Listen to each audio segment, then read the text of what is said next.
Welcome, viewers, to the final interview in our very popular series of Local Icons. Today, we discover the trials and tribulations of the founder of the renowned Tappoo Group of companies.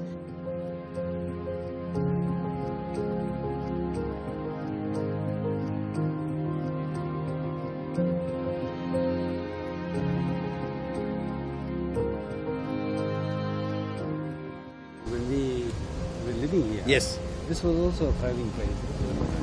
But his children used to live here. I see. We used to all go to school together. Hey. And then, This is indeed a rags to riches story with human values playing a key part in his success. Now, let's cross over and speak to the founder's son, Executive Chairman of Tappoo Group of Companies, Kanti Tappoo. Kanti Tappoo, Chairman of Tappoo Group of Companies, thank you very much for letting us be here today, and even more so for letting us cover and document your father, the founder of Tappoo Group of Companies, wonderful, wonderful history and life. thank you very much, Ajay, and welcome to our offices here in Singatoga. Our hometown, as everybody knows.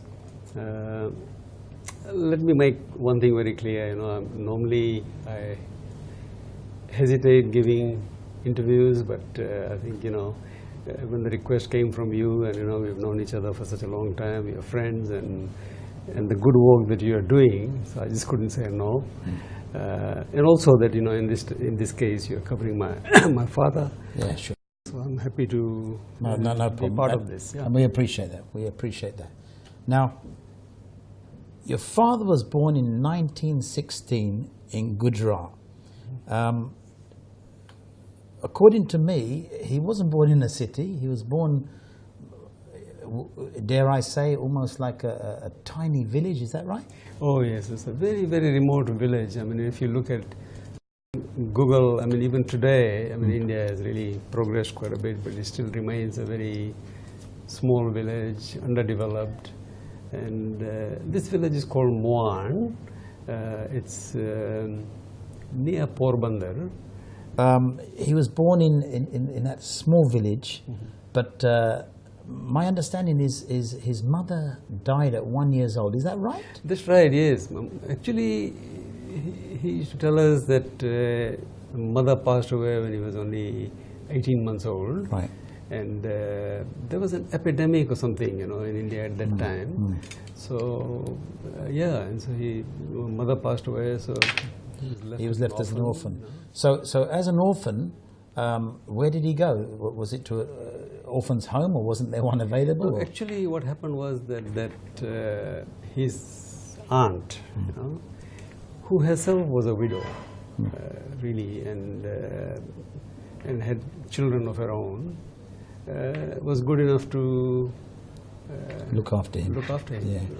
Yeah. It's amazing because your aunt, being a widow, then takes on additional dare I say, burden of responsibility. That's right, yes.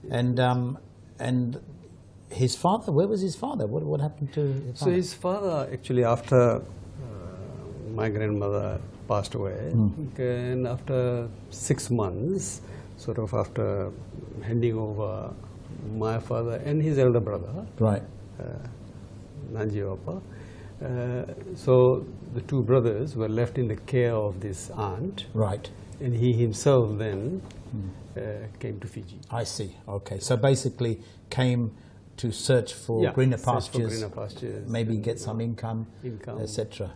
Yeah. Now, during the time he was with your aunt, dare I say, abject poverty? Would that be the right? Abject poverty, I mean, really, it's unbelievable. Well, let's talk about abject poverty. Abject poverty, according to me, is basically having food, but not having a variety of food. Not variety. But your father's abject poverty, how many pairs of clothes did he have? Oh, he just had one pair of clothes, and he used to tell us that when he used to, grazing cows and the normal work that they used to do at early age, and so he used to have one pair of clothes. So So you'd go and wash in the river Right. and wait for the clothes to dry up. And then put them And back then on. put them back on again. Oh gosh, that is unbelievable. So, so your aunt, widow, has her own children, looking after your father and his brothers. That's right, yeah. And what did he do for a living? Like, did he work in a shop, or what did he? No. I mean, I don't think in those days there was shop. It's just going and walking in the farm and grazing cows and Okay, all right. helping. I think that type of thing. And he stayed with your aunt until about 15 years old. Is that right? Yes, that's right. Yeah. Yes. But according to my understanding and research, your grandfather sent him some money at some point. But what happened to that? Yeah, I think that's right. Well, in the meantime, like I said, my grandfather and my father's elder brother, there were three brothers altogether. Right. Like Megji Bapa, we call him Megji Bapa, and my grandfather, both of them came to Fiji. And like I said, sent some money down, Right. really for the passage, Yes. And he used to always laugh that the first lot didn't reach him. Somebody sort of. So, and then later on, it took another year Before they got the next. Yeah. But and I want to tell the viewers this. For me, it's an incredible story to begin with, because one thing that springs to mind is your father, the founder of the Tappoo Group company, his ability to survive. Because first of all, he was born in abject poverty. His beloved mother died, and love comes into it. The love wasn't there, so he was basically living an existence and not having that love. As Mr. Tappoo said, grazing cows, washing his own jobs, washing his own clothes, waiting for it to be dry, but the love wasn't there. So very sad beginning. I'll be honest with you, and maybe a lot of the viewers would not be aware that this was the start of the founder of the Tappoo Group, his life.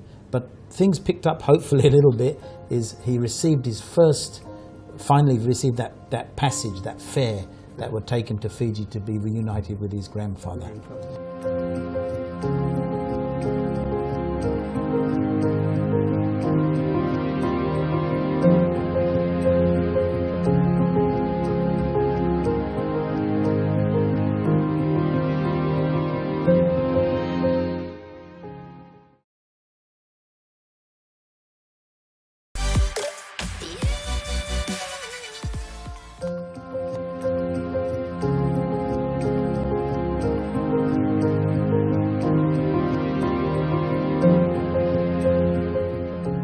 Now, even that didn't go smoothly. Apparently, you might be able to tell the story. Did he go to Kolkata or something? Where did he go to catch the boat? So then after that, he so from that village he went to Porbandar. Right. Look at the map, and then I think in those days cart, horse cart and all Right. that to Porbandar, and then from there a train journey to Kolkata. Right. It was known as Kolkata before. And that's where all the steamers used to, the ships or the steamers or whatever you call it, used to come from, so from Calcutta to Fiji. So he goes to Calcutta, and of course there he finds out that, by the way, him together with his elder brother, Right. both of them, they go to Calcutta, and when they reached there, they found out that the steamer they were booked in, Ganges, Yes. was delayed for 5 days. Okay. So they both really stayed in a dharamshala, like a Like an ashram type. ashram type thing. Yeah. Okay. But no hotel, nothing? Couldn't afford it, office, nothing? No. So- And he had a very good memory, because he used to tell us that, the Howrah Bridge Yes. was just opposite the station. Right. So it's just a few years ago, for the first time I went, and of course the station has expanded quite a bit, but the British part is still there, and I can imagine. And he used to tell, he never went there, he never went back, So the station is still there, and the bridge that he used to tell us just opposite is still there. You know. Amazing. And we used to see a lot of small steamers. So. Going up and down. And this ashram, that they didn't like. Your father's 15, 16 years old. He's with his brother. They're in a big city. How did they find the ashram? Well, you know, that's incredible to me. Yeah, I don't know how they managed to. It was just by you luck. know, find, you know, and I'm sure it is like a free accommodation and meals and all that. It's just like Have you been to the ashram? Have you seen that also? No, I haven't, and I don't know whether it's still there. But my brother Suresh went once, and he managed to. I think it was run by Ramakrishna Mission. Oh, I see. So, from what I gather, yeah. Okay, now he's got his ticket. He's ready to come to Fiji, and he went on the Ganges steamship.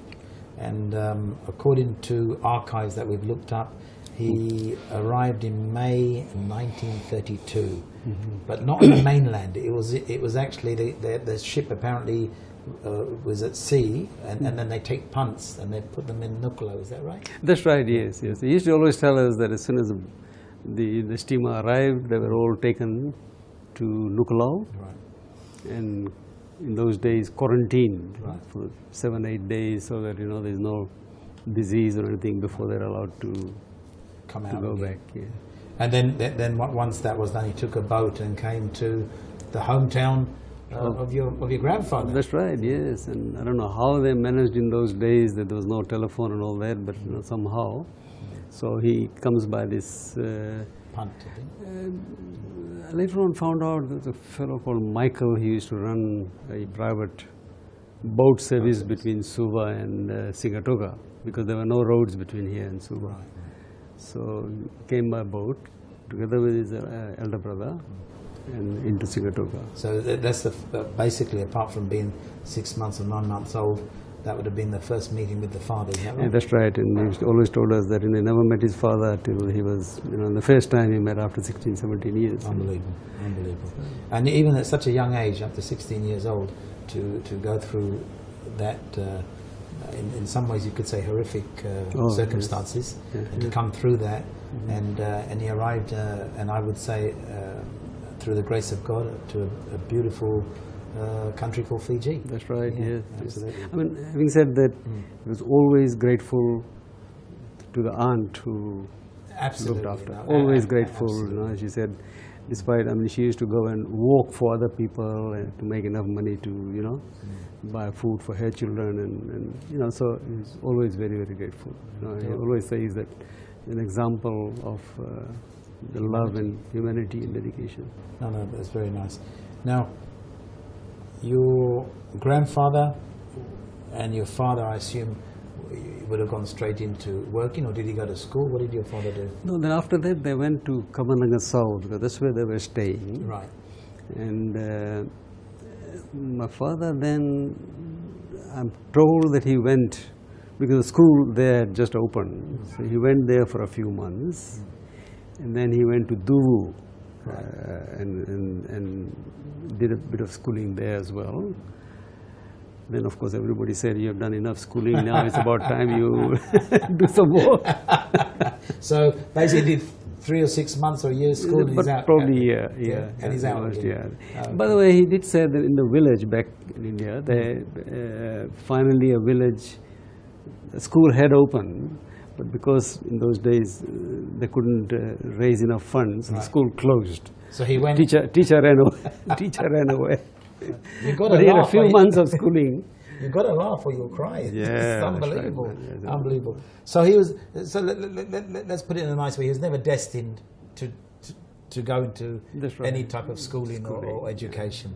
Yeah. So what did he do when once he left school? After that very limited education, what did he do? Yeah. Then he started walking for people. Like tailoring. I think as an apprentice he started learning tailoring and all that. And again, I think I might have spoken to one of your brothers. He was apparently quite good at making jewelry. That's right. Yes. Handmade jewelry. Okay. Right. And did you have a shop at that time? Did you have a car? I don't No, know. no. In Build those up- days, yeah. there's no car, and you know, I think there used to be buses, of course, you know, some small buses. So how would that he have used gone to go. sell this jewelry he made? But that was, by the way, he used to always tell us bicycle. You know, he used to Oh. ride bike and Just yeah, house to house? house to house type of thing. Unbelievable, Yeah. unbelievable.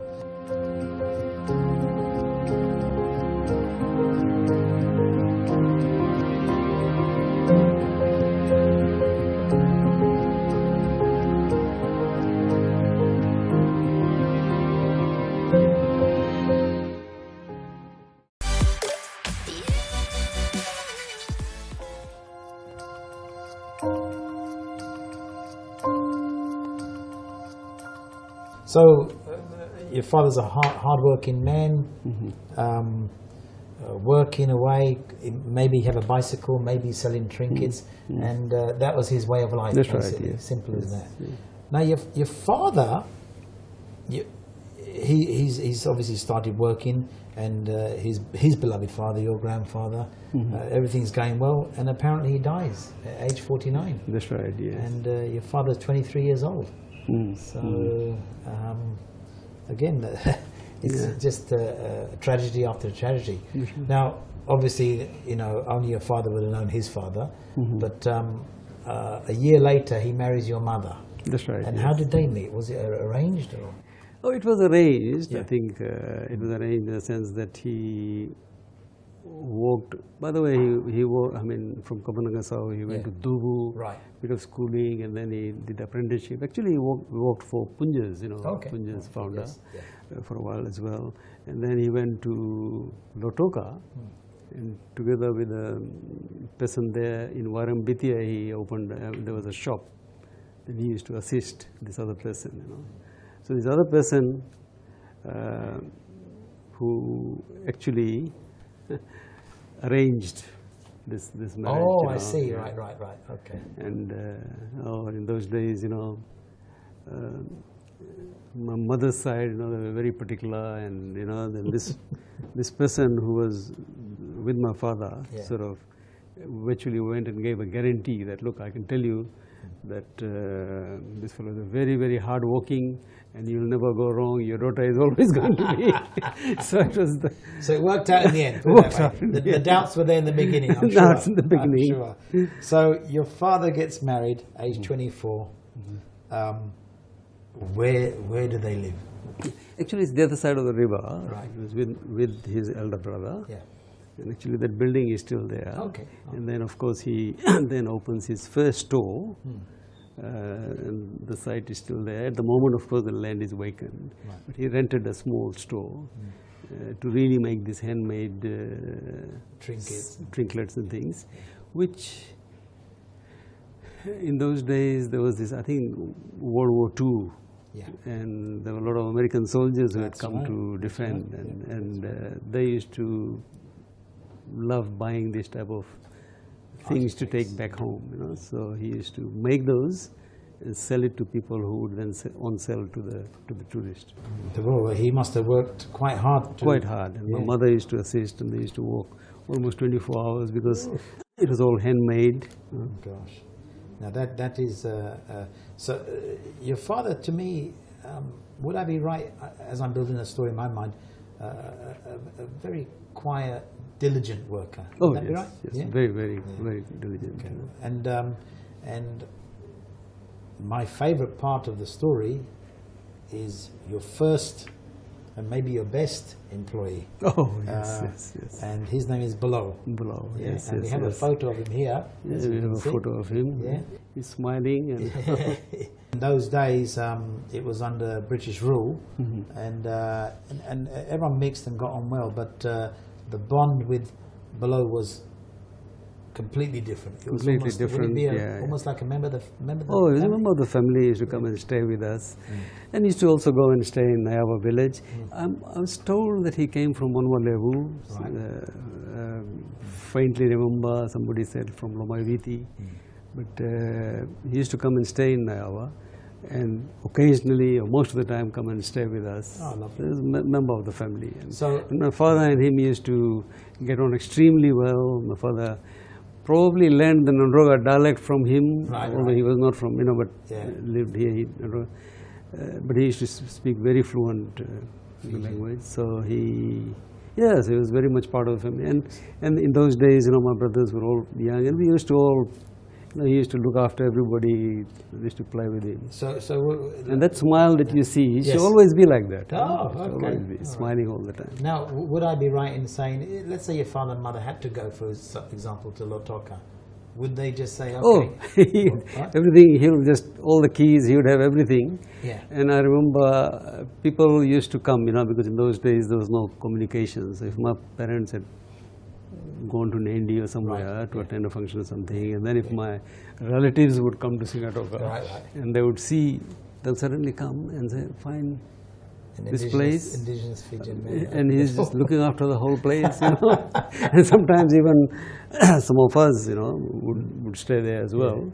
So they'd be surprised, just can't believe that this whole thing is, Well, I'll tell you what, it's heartening, and it's I think you may take it, you may think it's quite normal or take it for granted, but for your father to have that kind of friendship with his first employee, and not just that, but to welcome him as part of the family, like I'm going to ask you a straight question. So even the shop and everything, he'd be in charge, like he'd just leave the keys. Okay. Oh yes, just leave the keys, no problem at all. Yeah, that's he was an extraordinary man. Beautiful. It sounds like a beautiful soul. Yeah. What did you personally think of him? Oh, great! He was a man of integrity also. Man of integrity. Yeah, so maybe that's why your father and him got on so well. That's right, yes. And maybe they learned from each other. And very, very honest and religious person in a way, Okay. Well,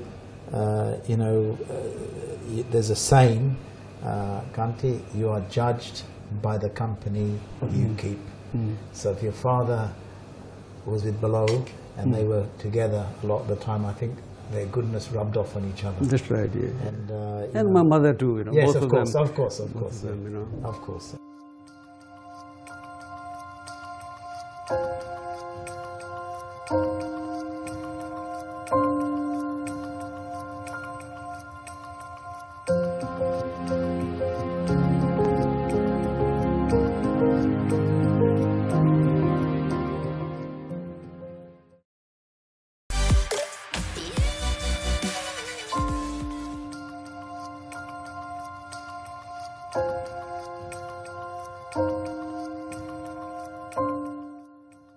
Your mother was also close with him. Very close. Yeah.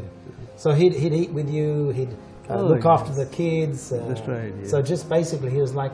Oh, he was very much like a family member. Yeah. And something that's also interesting to me is the multi-racial and also the harmony in which your family accepted people of different ethnic religions or different, different people with different views, etc. I think, from my understanding, there used to be a man of Muslim faith who used to come. Oh yes. I forget the name now. I wish in those days, there was no photography, but he used to have this white traditional clothes, and. A lovely man again, he used to come from the valley, and in those days, coming from Valley Road is like, it's quite an effort, Yes. So he used to come here, and he used to come and stay with us, and my mother and my father both had so much of respect for him. They used to look after him. I wouldn't say, you come and stay a couple of days. Yes. And you wouldn't believe, my mother was a devout Hindu. She would do her own prayers. Yes. And this gentleman would do his own Islamic, Incredible. in the same house, of course in a different, and we used to see him.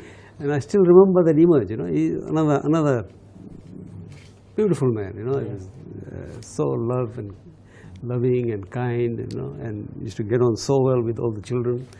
And so I always remember, because I take a lot of interest in yoga, and there was one asana. So when he used to pray, So now I remember how he used How to, he used to do so it. I used to do it. Okay, right. No, that's it's wonderful. And you yourself went to a Christian school, right? Yes, yes. I went to Singatoka Methodist School. In fact, Singatoka Methodist School, almost 3 generations. I mean, I went there. All my brothers went there. Then my children, my grandchildren. Okay, so it has been a long association. And there was one Father K. Yeah, Reverend Caleb. Caleb, yeah. Wonderful man. He's about 93 now. He's still in Canada. He last came about, I think, 8 or 9 or 10 years ago. Again, a lovely man, and the family has a lot of time for him. He used to be our Sunday school teacher. In fact, my parents used to encourage us to go and attend this, what they used to call Sunday school in those days. It's a pity nowadays, they don't have this, but in those days, they used to conduct these classes between 10 to 12. Right. My parents used to encourage all of us to go and attend that. And Reverend Caleb used to conduct these classes, and I still remember the hymns that, there was one famous one, Jesus Keep Me Near the Cross, was my favorite. And he used to be a wonderful man, and I'm so glad that my parents encouraged us to do that. It exposed us to Christianity, and it was a wonderful experience. And I'm going to just touch on your father. Your father basically, would I go as far as to say, well, he wasn't educated, but he learned Fijian language. He learned the certain dialogues. Yes, that's right. Yeah. In those days, there was this Chinese community. There were a lot of Chinese people who had come and settled here, and it was amazing how. I mean, it's not only my father, but even the Chinese people. They used to communicate, but they didn't know English. But they used to communicate with each other in the Ethiopian language, in the Nandroga dialect. that was amazing. And how was his Fijian language skills? Very, very good. Very good. Yeah? Very good. He used to speak very fluently. And so regardless of. And maybe this is a good lesson for a lot of people. I'm not recommending it, but if he may not have been educated to the standard people would require, but with his integrity, with his kindness, that in itself is education, isn't it? That's right. Yes, yes. And we have been all brought up, and this is why the whole family's ethos is very much we. All embracing, and for us, humanity, above ethnicity, religion. Yes, absolutely. And I think you can thank your father for that, because without knowing it, you're not talking it, not lip service. That's right, you're living it. Yeah. Like if you just look at your father and your mother, and the way they open their hearts, the way you have people of different religions. One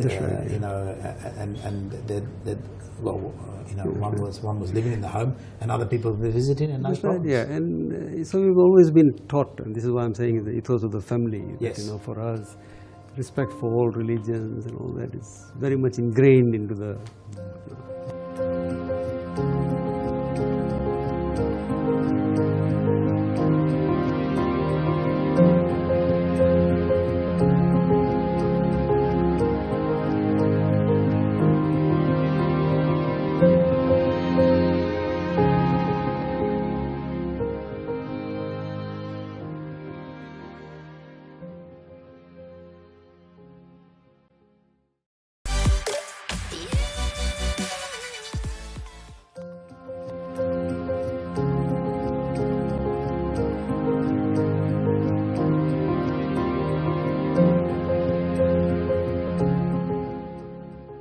And your father worked hard, and he's selling his trinkets, and slowly he's building up the business. And he's got 9 children, 7 sons, 2 daughters. 2 daughters, Yeah. So that's not easy. That's not easy. That's right. And that will bring some pressure to the family. 9 children, and mother and father, that's 11 in total, having to eat every day, having to look after them every day. And unfortunately your father his health started ailing. That's right. Yes. And you were still in school at that time. That's right. Yes, I was in Tappoo. And I just want to, I don't think Kanti would admit to this, but I just want the viewers to know that Kanti is the oldest son, and he's now the chairman of the Tappoo Group of Companies, but he was a Dux at Natambua High School, and we've done some more research, and we found that he was going to be given a scholarship to go and study medicine, but you gave that all up. You came back to Singatoka, and you decided to join your father in the business. Now that's a great sacrifice, but not only that, I think it's very important for people to know also that family. Okay, Kanti might not have been able to, because of the circumstances, go ahead and educate himself and become successful in what field that he was asked to go in, but he educated every single one of his brothers to make sure that they get educated and they come back and they help the business. And I think you've got accountants, lawyers, engineers, right. Business degrees, and all the brothers have got degrees. Is that Yes. right? Every single one, Yeah. except for you. But you may have the best degree. Yeah, because you have done what we all talk about, and is serve your parents. Serve your parents, and it's a very important lesson that we need to learn. So not just your father's goodwill, but also your goodwill, and maybe the mixture of the two of you has made you very, very successful. Now, what made you make that decision to come back and give everything up and help father? No, it was one of those holidays that I had come. Yes. I mean, and then actually it was after this, in those days, 5A, senior Cambridge in those days, in Natambua, and I came and my father said, look, he's not keeping well, the health is giving up, and then he asked me, he said, I know that you're good at school and you can do whatever you want, but if you come and join, at least together, we can educate the other brothers, So I thought, okay, and I decided not to go back. And that's it. I joined my father, and I'm so glad I did this because, in hindsight, if you really look at it, of course, in those days, it didn't know. Nobody can foresee the future, but I'm glad that I joined him, and then after that, he had a very good retirement, I mean, Yes. the fact that I joined, and, he then passed away at the age of 93, because his other two brothers had passed away at a very early age, Yes, so the fact that he was able to enjoy his retirement, so I'm glad I... But so once you joined hands with your father, he was able to relax a little bit, and and then retire because it started very early. So. and then you carried on building the business. That's right. You I think you had your first building, which is this one, in 1963. Is that right? Yeah, the first building is that corner one. Yeah, that's right. Yeah. So you built that. And then from there, you had your first shop. Yeah, and then of course, my other brothers, when they, after completing their degrees and doing a bit of their own profession, and then later on they, I encouraged them, and I'm so glad that they also joined us. Oh, absolutely. So together, it has been a teamwork. Yes. This type of thing really requires a lot of effort by everyone. Sure, absolutely.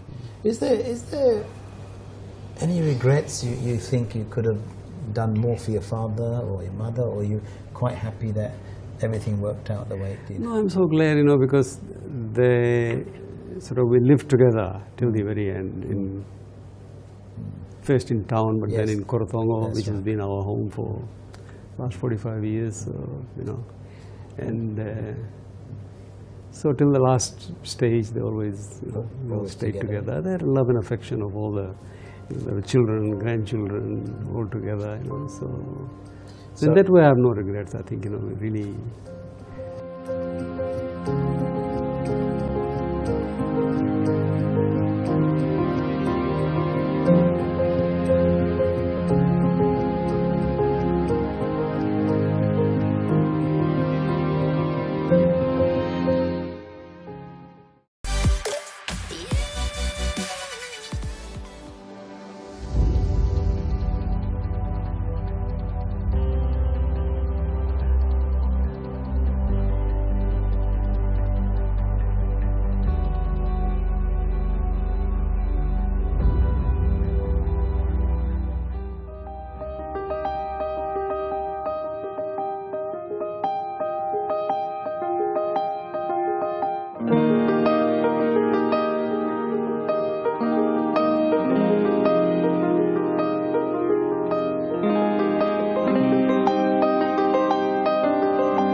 regardless of the struggles at the beginning, Yeah, that's right. Yeah, it but- worked out well. But full credit to your father.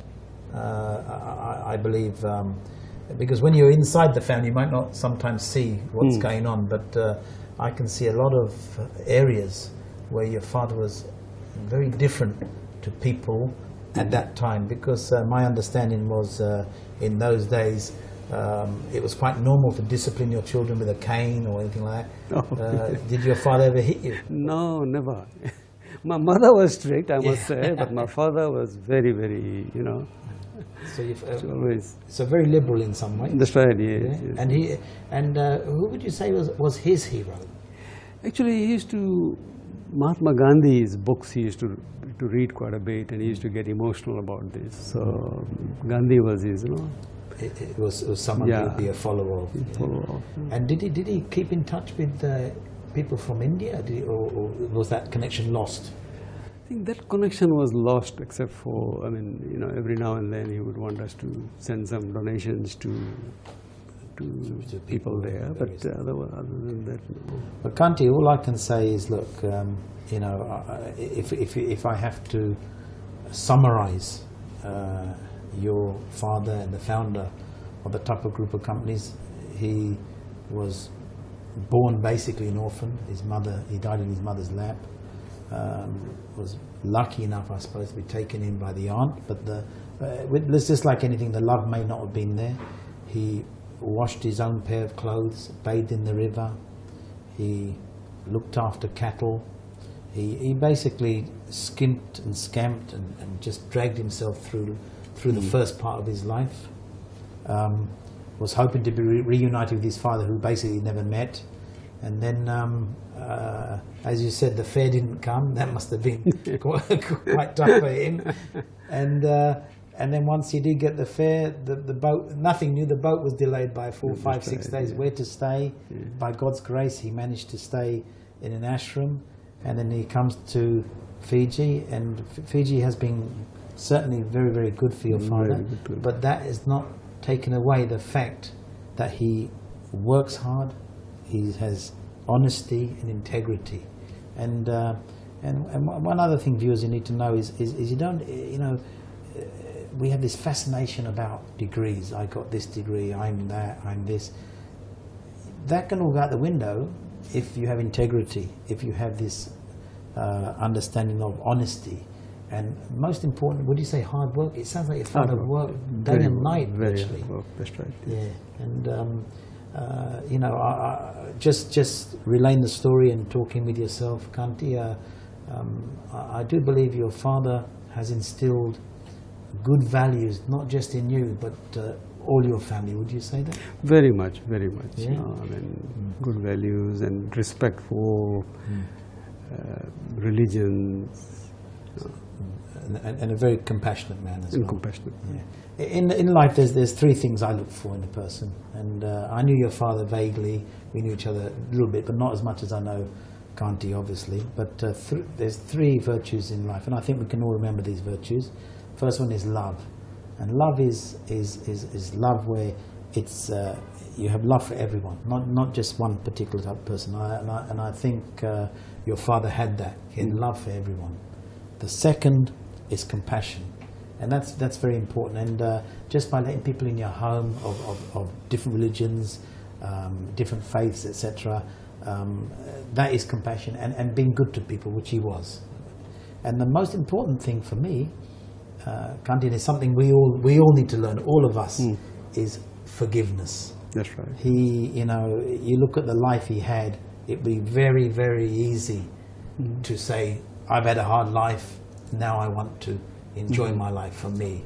But no, he had that hard life, but still forgave and loved people who may not have been as good to him as he'd hoped for. Would you agree with that?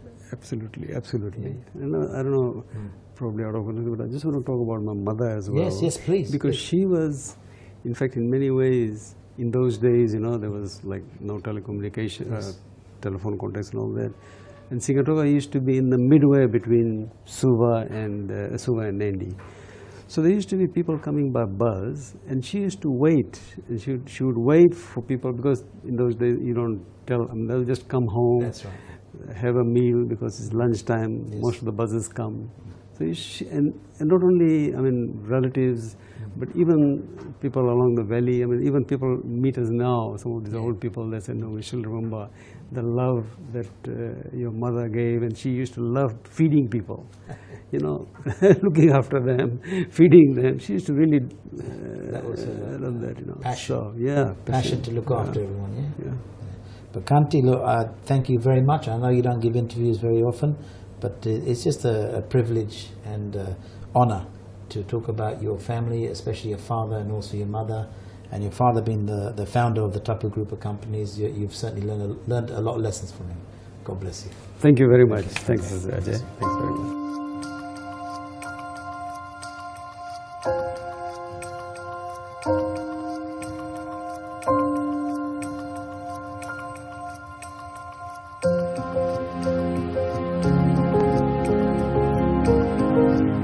Well, that's it for this series of Local Icons. I do hope you have enjoyed our in-depth interviews with many of the respected and revered personalities in our region. We look forward to bringing you more wonderful stories in our next series. But until then, take care and God bless.